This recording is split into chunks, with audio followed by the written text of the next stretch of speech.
Good day, everyone. Today, we will be discussing the marine ecosystem, which is still under the course of the different types of ecosystem in the aquatic environment. Previously, we have discussed the freshwater ecosystem, wherein we talked about the different lotic and lentic series, if you still recall, and the coastal ecosystem and the vitality of these ecosystems when it comes to the protection of the community, serving as a nursery grounds and buffers from storm surge and natural calamities in the bordering um, terrestrial masses. Now, today we will be discussing the marine ecosystem. Particularly, we will be defining or differentiating the seas from the oceans and what are the different types of what are the different seas around the world and how does this operate, particularly in the water currents. And we will also be talking about the Coriolis force and the Ekman Transport, as also with the upwelling. I know those sounds unfamiliar to you right now, but hopefully you will be enlightened throughout this discussion. Okay, so marine ecosystem, as you all know for a fact, that these are the ecosystems which are also very rich, given the fact that most of the reef fishes are normally found in these ecosystems. Now, in our previous discussion, we have differentiated or classified the types of aquatic ecosystems, wherein we talked about freshwater ecosystems, and we found that there are different classifications of freshwater ecosystems, particularly the lentic, the lotic, and the wetlands. Lentic stands for all the waters or all aquatic environments considered as standing waters, like the lakes and the ponds. Katutanan mga areas that do not move, those are the lentic. The lotic, however, are the types of water bodies in the freshwater ecosystems, basically that are considered as running water, like ang mga rivers, mga suba, mga sapa, tanan nga hingas nga mga water, those are considered as the lotic ecosystems or the lotic freshwater ecosystems. We also have to classify under the freshwater ecosystems, particularly the wetlands, no? Wetlands like marshes and swamps. The difference between these two, the marshes and swamps, are basically their vegetation, no? Mainly ang ilang difference gyud is vegetation. The swamps is or the swamps are mainly dominated with highly or dominated with higher forms of plants, while the marshes are dominated by minor forms of plants, no? So swamps like mangrove trees and woody trees, while the marshes are dominated by shrubs, mga grasses, walay mga dagko nga mga trees nga makita nimo diha sa mga marsh. No, we could say, or there are different marshes that we found in the nearby Agusan River, no, Agusan Marsh, no. Those are different types of freshwater ecosystems. Now, in this topic, we will be talking about marine ecosystems, mainly focusing on the ocean or the open ocean, or what do we call as the pelagic. No, later on we will be also discussing the different or the major divisions of the marine ecosystem. Sunod na nato na siya nga module. In this ecosystem, we will also tend to learn about the continental shelf waters, like the inshore waters. What are those continental shelf? What's the difference of those shelf with the insular shelf? So those are the different fundamentals that you need to know about the physical characteristics of the marine ecosystems. Also, in this topic, we will be discussing the upwelling regions. Upwelling will be introduced in a while sa itong discussion. Upwelling regions, or the fertile areas with productive fisheries. What makes them productive, we will find out in a while. And then we will also be discussing the deep sea hydrothermal vents, or what the others call as the geothermally powered ecosystem. So this is basically hydrothermal, no? Katong dito sa pinakalawom that basically is near, no?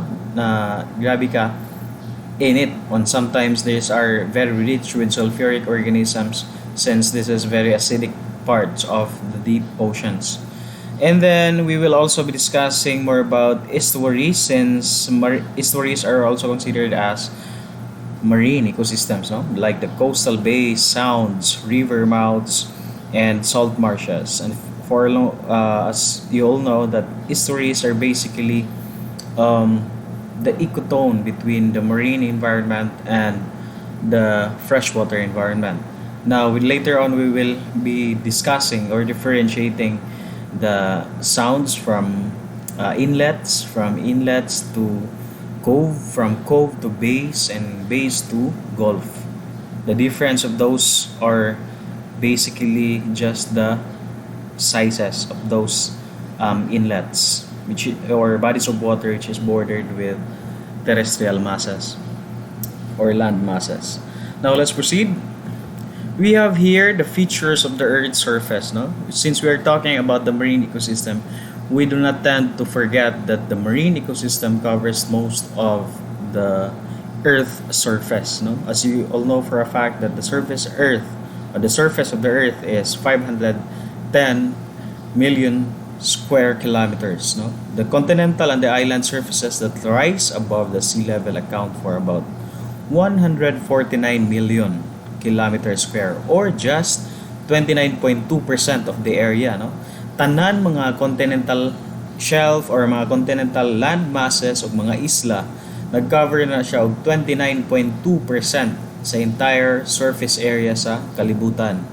Of the Earth's crust, no, ang remaining ang remaining percentage about mga 71 or 71.8% or 70.8% are mainly covered with marine ecosystem or mga dagat, no. So that accounts for a very diverse community in the earth.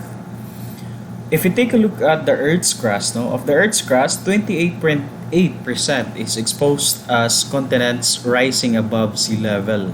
So 28.8% is exposed as the continents rising above sea level. So that accounts for 28.8%, while 18.2 is submerged margins of the continent. So given the fact that some of these are fluctuating because of tidal fluctuations, some of these land masses tend to prevail during low tides and sink during high tides. Deep ocean basins constitute for about 52.6 of the Earth's surface. So those are the primary features of the Earth's surface when it comes to the different classifications of the different um, uh, uh, ecosystems in the Earth's surface. All right.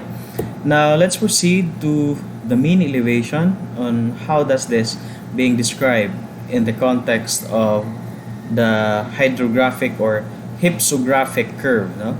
So the mean elevation of the Earth above the sea for about 840 meters, and the mean depth of the ocean is about 380 meters, are the result of the different densities of continental shelf and ocean crust rocks. The ocean crust rocks are denser.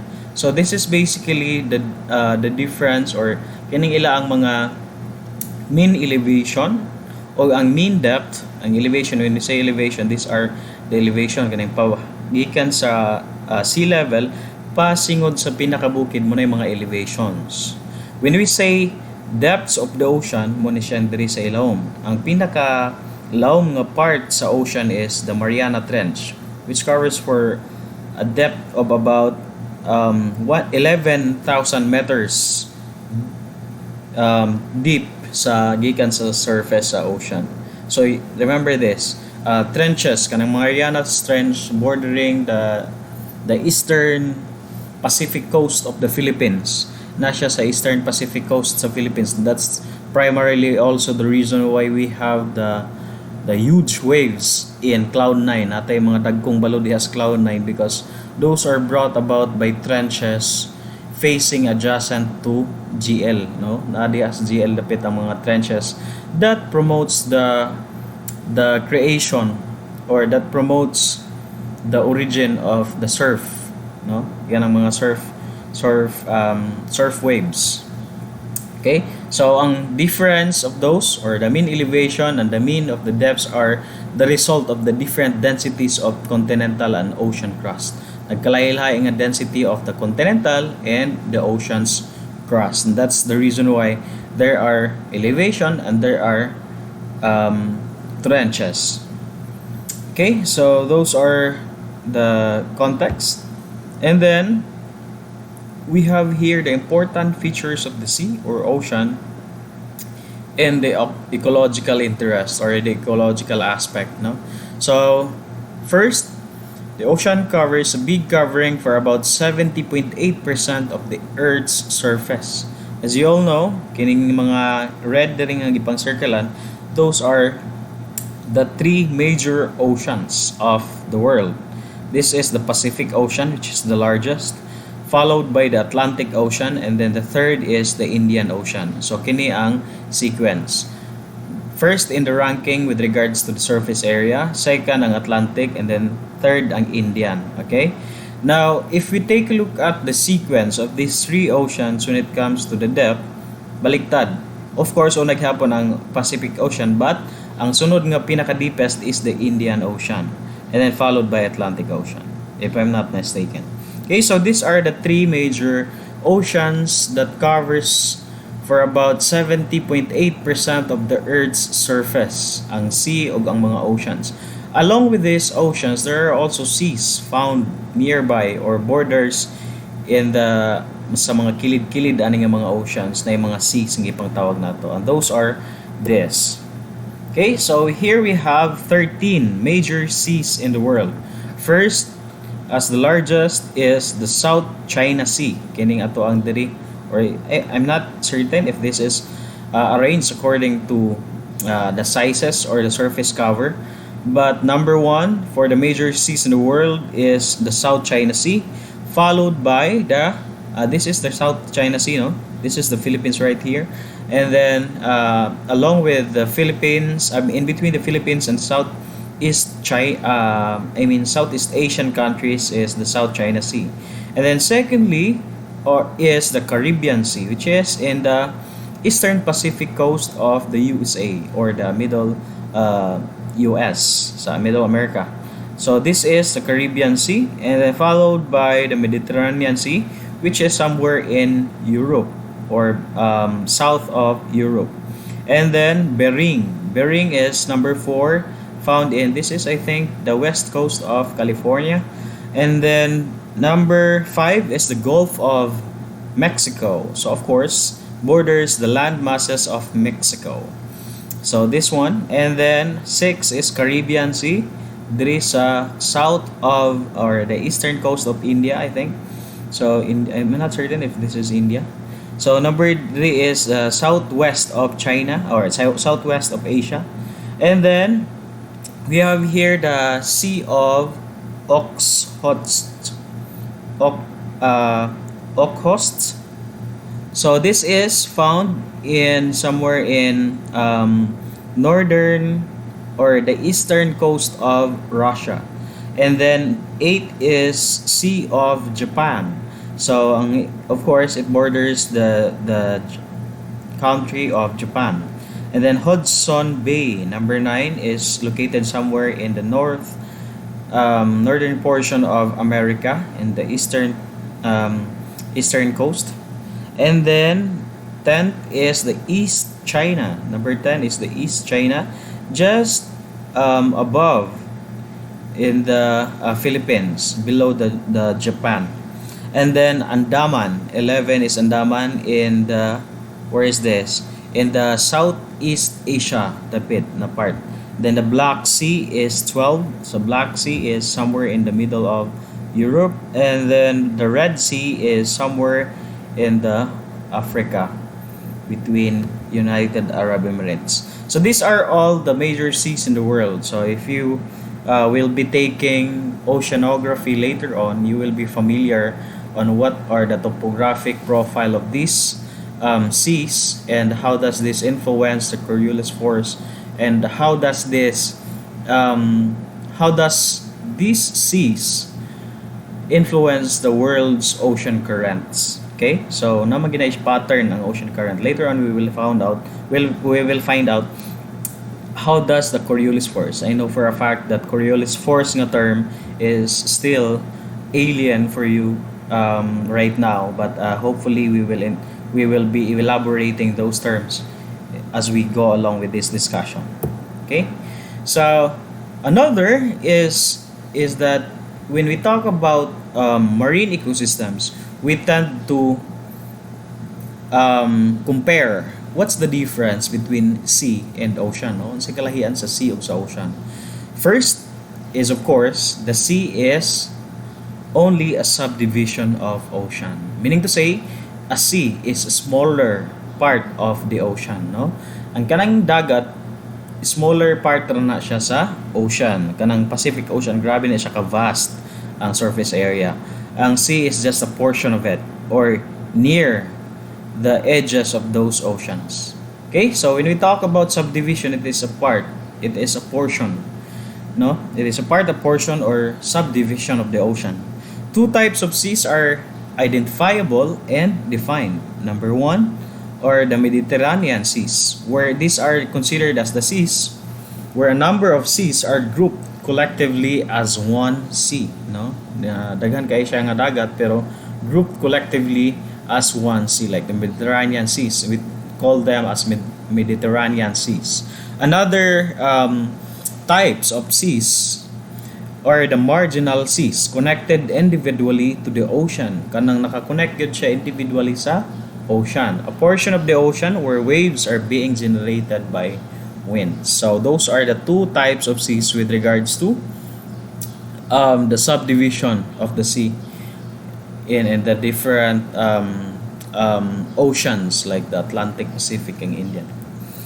That's the first. And another is that when we talk about sea, we tend to think about life existence, the depth, and then the topographic profile and the bathymetric profile.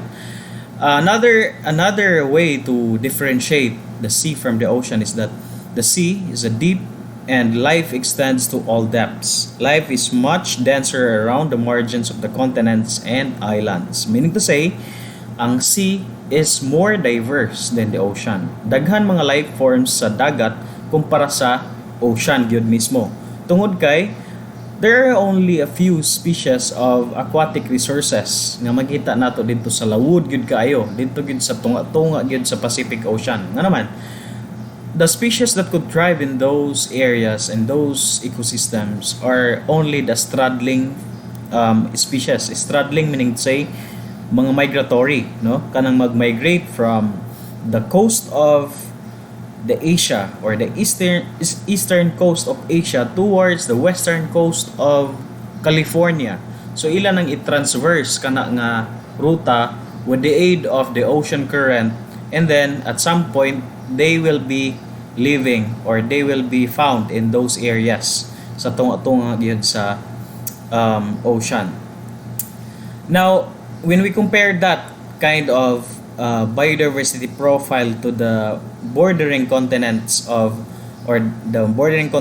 and marginalized islands, mas daghan gyud nga mga diversity ang atong makita sa duol sa mga mabaw-mabaw nga part, no? Life extends to all depths, meaning to say gikan sa pinaka surface paingon sa pinakadalom sa sea na gina siya life forms. So, may it be either macroscopic or microscopic nga life forms. May it be either heterotrophic or autotrophic ng mga life forms. So I hope that's clear. That's second. Number 3 is a continuous, not separated as our land and freshwater habitats. All oceans are of course connected. No? Connected yun na siya ang ocean. No? Isa ka ocean, dili na pwede na Atlantic Ocean ni siya. Tapos putol ang sumpay Atlantic Ocean gihapon. No, daily na siya nga na continuous, not separated as our land and freshwater habitats. Okay, so all oceans are of course connected. What are the chief barriers of the free movement of the marine organisms? Nganong So may mga factors that hinders the movement of marine organisms. Of course, the temperature, salinity, and depth, because specific organisms require a specific environmental requirements. Now, say for example, kana siya nga organism can only be found in the tropical region. So, I know that tropical and temperate, take note of that. Tropical ug temperate kabalo ato na siyang gi-discuss sa nauna, no? Ang say for example, kining logo dre, this is the globe, no? Ato ang imagine na to siya, this is the earth. Ang tropical, meaning to say diri sa tunga-tunga dapit sa equator mo ng tropical. And then diri in between sa tunga-tunga og sa tumoy sa polar region, this is the temperate areas. Temperate po ning diri sa ubos, okay? And then subtemperate or subtropical diri sa ibabaw sa tropical region, subtropical po ni siya. Now, kung makakita kag mga species or mga aquatic organism nga makita nimo sa temperate nga magstay ra gyud siya dito sa temperate, it's because dili siya makastay sa tropical regions. Maybe perhaps the reason is temperature, because they tend to be adapted to a colder temperature dito sa temperate. So kung madto sila sa tropical region, dili na siya mabuhi tungod kay mainitan sila or whatsoever. That's common sense kibali nga specific organisms requires a specific environmental requirements for them to survive. So what are the chief barriers for them from the movement from one place to another? Basically these three mo pinaka basic ni siya nga mga requirements nga nung dili kayo sila maka free move from place to places, no? Temperature, salinity, ug depth, because specific organisms require specific temperatures, requires a specific salinity, especially when the organism is thriving a freshwater environment. And then the depth, no? Or some organisms cannot tolerate high pressures of deep portions of the oceans. Dili sila mabuhi dito sa pinakalawom tungod kay may squeeze out sila. But there are also organisms that are adapted to the very deep portions of the oceans.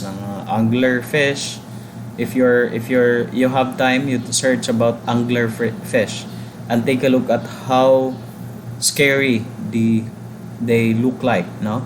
Grabe na sila ka kulba og naong, and then they have these barbels around them sa lang face, and then magsigatong barbels that will tend to serve as a bait for their preys. Okay, so inyo nang i-search kung saan ang anglerfish.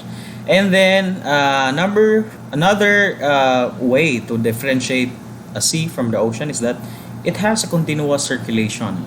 Major oceans dominated by huge currents rotate clockwise in the northern hemisphere and counterclockwise in the southern hemisphere.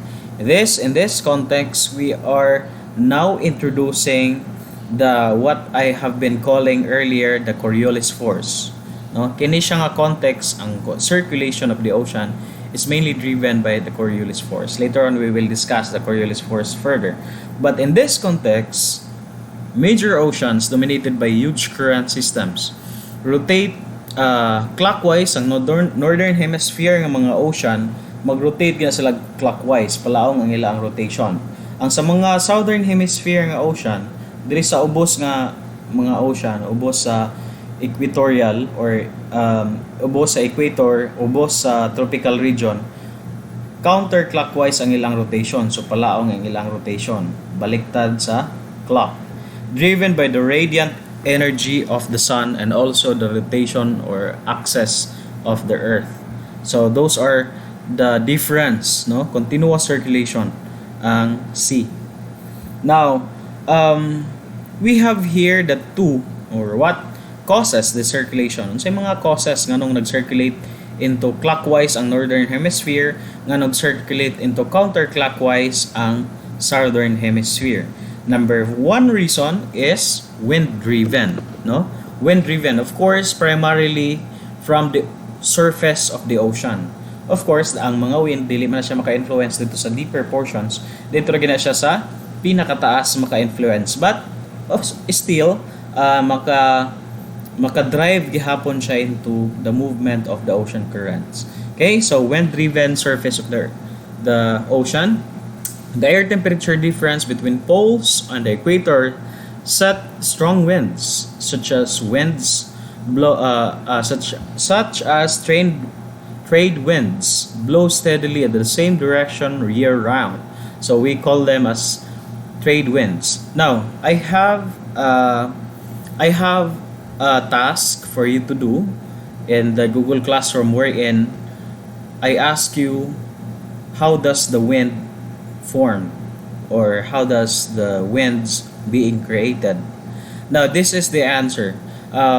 Basically, the difference between the temperature of a certain place to another place. Say for example, there are two places, and then the other one has higher temperature, and the other one has a colder temperature. What will be the tendency of these two places? Ang higher temperature tends to be less dense. Ang higher temperature nga area, ang iyang air is less dense. Kung dili mag-move ang air, gitawag na to na siyang air. Pero kung nag-move na ng air, we call them as wind, no? So, wind basically is a moving air. Now, what causes that movement? Unsay nakapa-move anang air nga nahimo man siya wind, okay? So, basically is the variation of temperature from different places. So let's go back to the example. We have two places with different temperatures. Katong gaganihan na higher temperature, of course, less dense ang iyang air, mo paibabaw, mo float. And then a colder air will replace to the vacant position. So mag-inga na. So katong pag-replace niya, that it causes the movement of the air, and we call them as the wind. Okay? So I hope that's clear. Now, of course, the wind also is formed because of the rotation of the earth. Ang ato ang kalibutan nagbilik man. So that forms a wind also. Motion is primarily horizontal and occurs in the upper waters. Of course, as I have said, wind-driven surface currents only influences the surface of the ocean. They do not influence the deeper portions of the ocean. Perhaps there is what we call as the wind Ekman Transport, later on atong i-discuss, nganong naay layering of the ocean currents, no? Kay, say for example, this is the layer of the ocean current. This is the first 100 meter, 200 meter, 400 meter, 500 meters. And then the wind direction will be tend to going that way, pa left. Tapos ang ocean current palaong. So ang direction sa ocean current pa bulag-bulag. Ang surface pasingod didto, ang sa ilawom pasingod didto, ang sa pinakadalom gyud pasingod didto, perpendicular to the direction of the surface nga current. So later on ato na siyang i-discuss. Okay, so the wind driven, another, or let's differentiate the different types of winds. As I have said earlier, the trade winds. Trade winds, masses of air that moves across the Earth's surface, high pressure belts towards the equatorial pressure belts. Okay, so these are basically defined in this illustration. No? Westerly winds or westerly wind belts, masses of air that descend and subtropical regions move along the Earth's surface. So actually these are all in the context of meteorology and oceanography.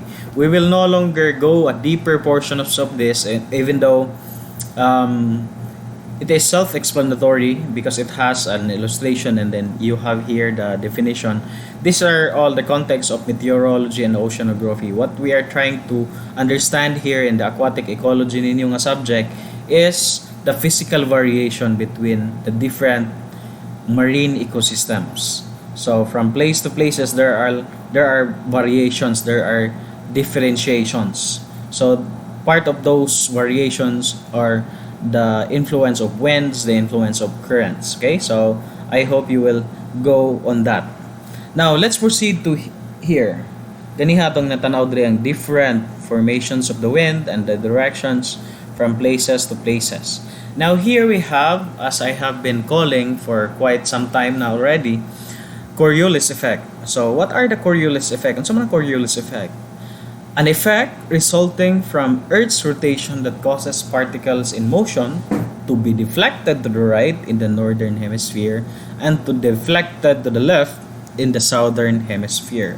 Now here we have high pressure and a low pressure cells and airflow. Now say for example, of course, ang Coriolis effect in the northern hemisphere is of course deflected to the right. Okay, so deflected to the right, and then of course the tendency will be ang iyang formation or iyang rotation will be clockwise. Okay, ang clockwise ang iyang rotation. Kung sa southern hemisphere siya nga part, counterclockwise. Now that formation kana siya nga effect, what we call as the Coriolis effect, will tend to drive the water currents into different directions. So sa ubos, ang iyaang direction will tend to be palaong, counterclockwise palaong. Tapos sa northern hemisphere pa, clockwise. So between the different air temperatures, of course, this is a higher air pressure. This is a low pressure area. No? Low pressure area, meaning to say kanang na formation sa mga clouds, mga bagyo, na mga denser air muna siya, then tend to evaporate, no? Mag-evaporate dito sa ibabaw, and then later on this circulation will tend to be reciprocated. There is a northern hemisphere. Sa southern hemisphere, however, will tend to be opposite, no? Palaong pud ang iyaang circulation. Palaong. So that is in the case of a lower pressure area. But in the case of a higher pressure area, it goes along with the Coriolis effect in the northern hemisphere. Ang sa ubos pod sa southern hemisphere, it goes the opposite of this direction. So again, the context of the Coriolis force or the Coriolis effect is that when the motion or the fluid or the flat particles are found in the northern hemisphere of the globe, it tends to be deflected to the right. The right ginayang deflection, and then mag-circulate ra dayon. Kung ang fluid or ang sea or ang water is found in the southern hemisphere, it is deflected to the left. That's why counterclockwise ang iyang direction. So that movement, kanang iyang pag-reflect to the left and to the right, it influences the ocean current. No? Nako ipakita sa inyo ang globe kini siya. Okay? So this is the world's ocean current. Muna siya ang world ocean current nato. Akong patakuan kay para maklaro ninyo. Okay? So kini ang direction sa ato ang ocean current sa tibuok kalibutan. Now if you take a look at the direction, this is the Philippines, right? So kada isa ka arrow ani niya na ni mga pangalan. This is the Kuroshima current. This is the equatorial current. This is the equatorial counter current, no? This is still the equatorial counter current in continuation, and then equatorial counter current tanan pasingod dito sa right or the equatorial counter current. Kining sa ibabaw is the equatorial current, Kuroshima current, and then north equatorial counter current and the south equatorial counter current. So as I have said earlier, when the fluid is found in the northern hemisphere, it will be deflected to the right. So as you can see here, dito siya pasingod sa right. Kung ang fluid or the water is found in the lower hemisphere, it will be deflected to the left. So as you can see here, it is deflected to the left, except or below aning equatorial counter current. When we say equatorial counter current, bot pasabot, this is an equatorial current that counters the equatorial current. Counter na siya, equatorial counter current. So as you can see here, it is deflected to the left. Okay? So deflected to the left na sila tanan. Then deflected to the left, deflected to the left. Except for diri nga mga parts sa lower polar regions. So there is a lower polar regions, we have what we call as the eastern or the west wind drift. Kining west wind drift, muna siya ang nakapapromote sa upwelling process because Upwelling process atong na siyang i-discuss sa next nga slide. Upwelling process is basically defined as the enrichment of the coastal environments or the coastal ecosystems. Enrichment because of the nutrients brought by the western or the west wind drift. But pasabot, kining west wind drift, nana siya dala nga mga nutrients gikan dito sa mga bugnaw nga lugar. Dito sa mga dalom nga lugar. This is low manidri nga lugar and then high ang iyang nutrients. Because of the west wind drift, gidala niya ng mga nutrients diri sa surface. Now, tungod kay kining surface or kining coastal area is maabot naman sa sunlight, of course, kining nutrients will be converted through the process of photosynthesis. So, mass produce na ni siya diri og algae or mga autotrophic organism. So, naa siya eutrophication nga mahitabo or ana siya mga enrichments nga mahitabo. Okay, mag-charge at kaya murag nalobat na akong laptop. I know nga kung i-charge ni siya kaya mag-blink-blink ako.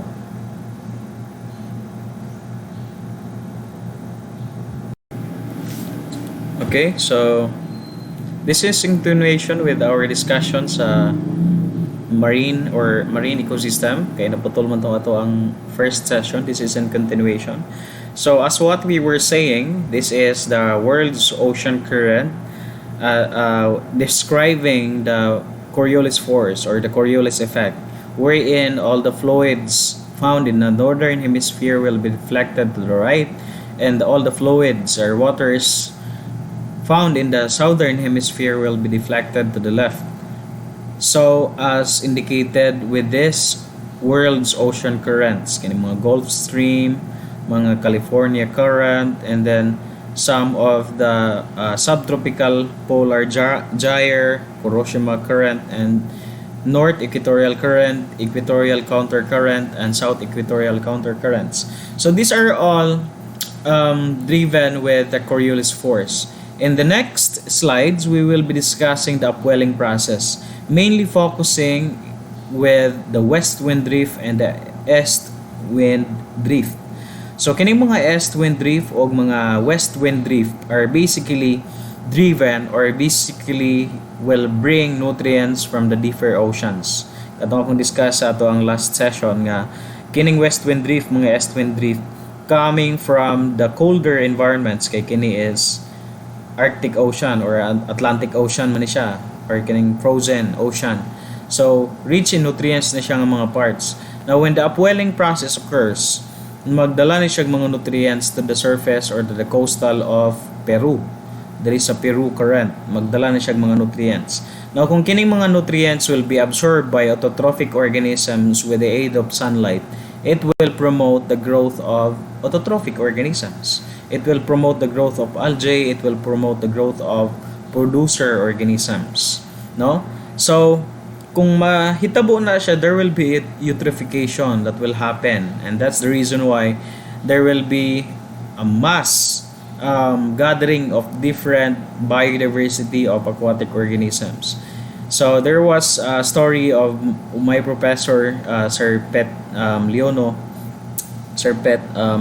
Pedro Leono, I think, sa way back sa MSU, ang iyaang story about the legend or the story of Senor Santo Niño sa nauna ko no na this Peru current mainly brought about by the west wind drift na gitawag nila og nag-reach or naghamok ang mga bulinaw, mga anchovies diri na part tungod kay na eutrophication nga nahitabo. And then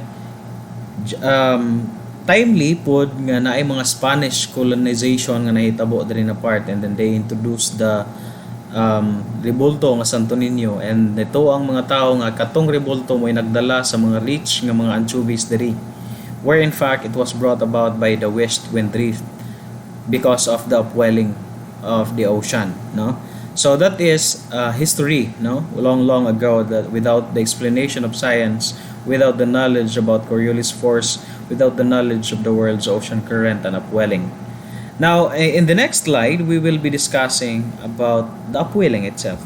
Okay, so here we have So the upwelling regions. Upwelling is an important process occurring where winds consistently move surface water away from the precipitous coastal slopes, bringing to the surface a cold water rich in nutrients. In this context, there is atuang west wind drift. This is the west wind drift bringing a cold water rich in nutrients to the Peru coast or the coast of Peru. And then this will enhance the algal production, the autotrophic production, the photosynthesis and respiration ratio will be higher than 1. So of course, it will be rich in biodiversity later on because it will attract more heterotrophic organisms.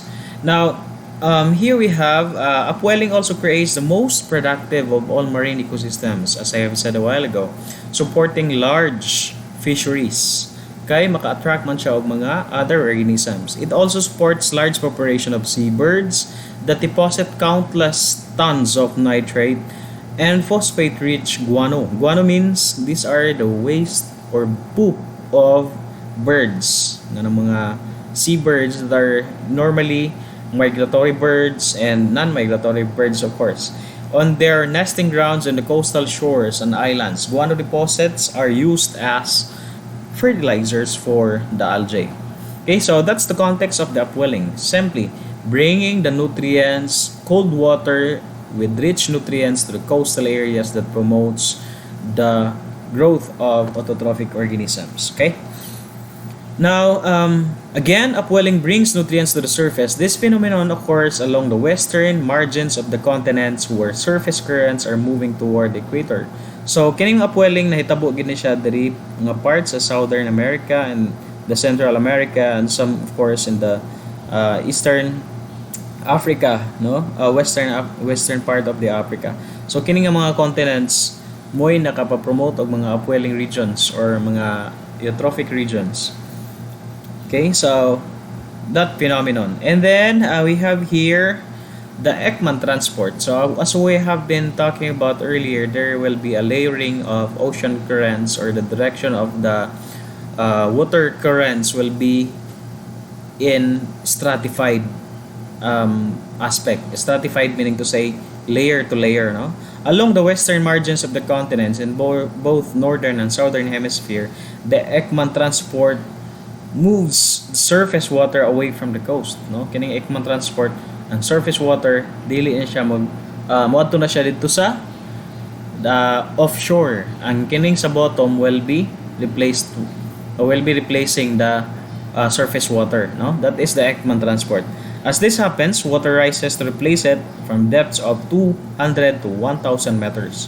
So 200 to 1,000 mo puli sa mga water nga makita nimo diha sa ibabaw.